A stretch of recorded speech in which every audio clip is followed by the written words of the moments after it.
Good afternoon, everybody.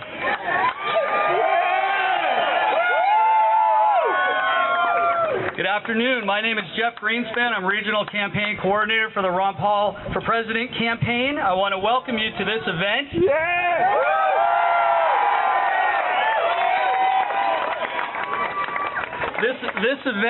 This event is brought to you today by the USC Program Board, a division of the undergraduate student government. And we'd like to thank Amy Wan, Chris Monteverde Talarico, and Jeff Hubbard over here. Where's Jeff? For putting together this wonderful event, and we're so happy to be here.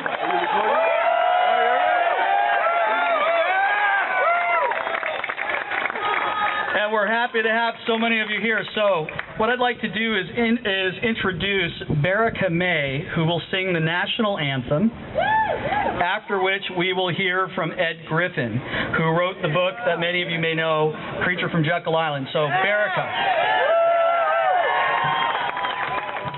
Yes, you can put your hands on your heart. We don't have a flag. I don't see it anywhere.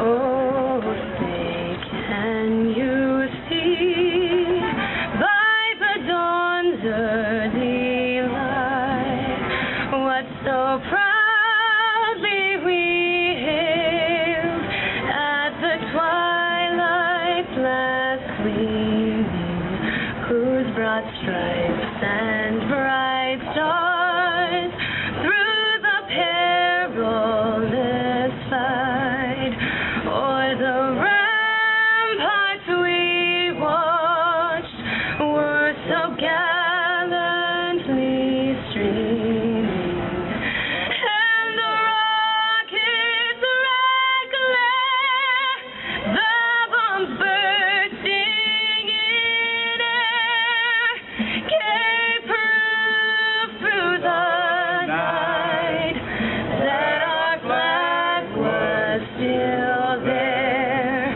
Oh, say does that star-spangled banner yet wave o'er the land of the free and the home of the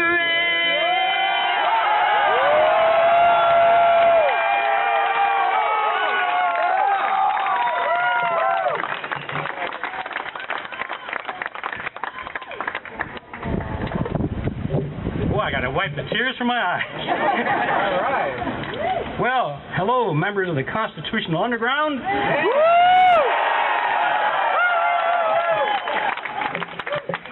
When Jeff asked me a couple of weeks ago to speak, I said, sure, what do you want me to talk about? He said, about 5 minutes. That's hard for me to do. I'm a 90-minute speech guy, as some of you know. So I got to thinking, well, this is the age of the soundbite. So how do I take what I want to say and turn it down into a little soundbite? And I worked on it, and I came up finally with the whole thing condensed down to 11 words. Are you ready? Yes. Yeah. Okay, I want you to remember this. The only candidate who can win for America is Ron Paul.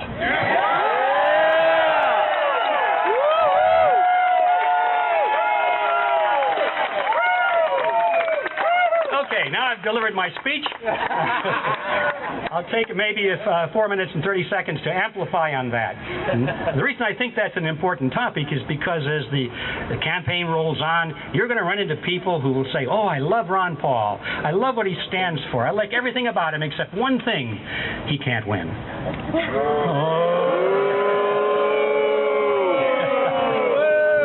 Well, I have an idea of how you might deal with such a person. You might ask them, can't win what?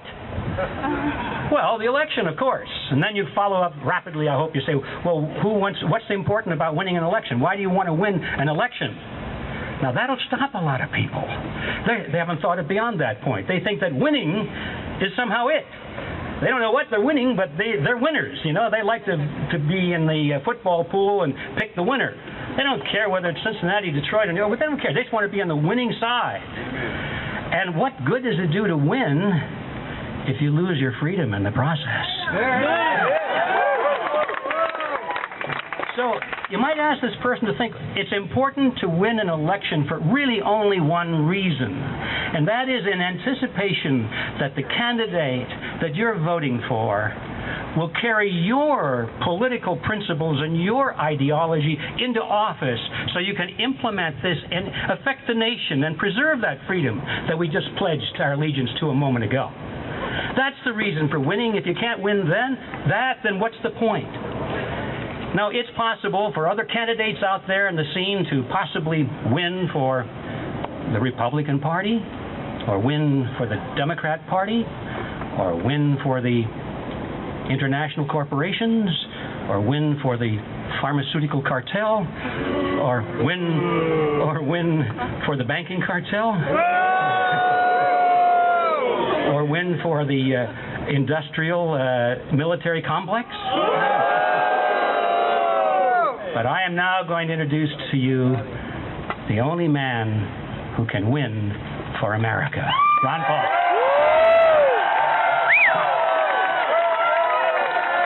Thank you. Thank you very much. Thank you. Thank you for inviting me to the revolution. It's alive and well. No, it's really great. It's great to see so many out, and I'm delighted that our numbers continue to grow. And, of course, the question I'm always asked every time I'm interviewed by the media is, you can't win. Your polls are so low. But why are you doing so well on the Internet? So the real question is can we translate this phenomenal support for these views that we hold from the Internet into real votes come January? What do you think? And the question is always asked, why are we getting the support, especially among young people? What is it that they're attracted to? And it can't be me by myself. I know that can't be it.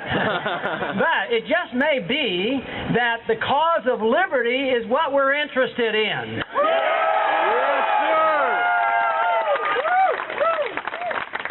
I work on the assumption that more than 100 years ago, by some manner or other, the concept of liberty got chopped into pieces. Some portions were defended by one group, and that was economic liberty. And then another group said, no, there's personal liberty too, and they started defending personal liberty. And then another group started talking about a pro-American foreign policy where we minded our own business and took care of ourselves and provided a strong national defense. And others said we had to police the world. So it all got chopped up.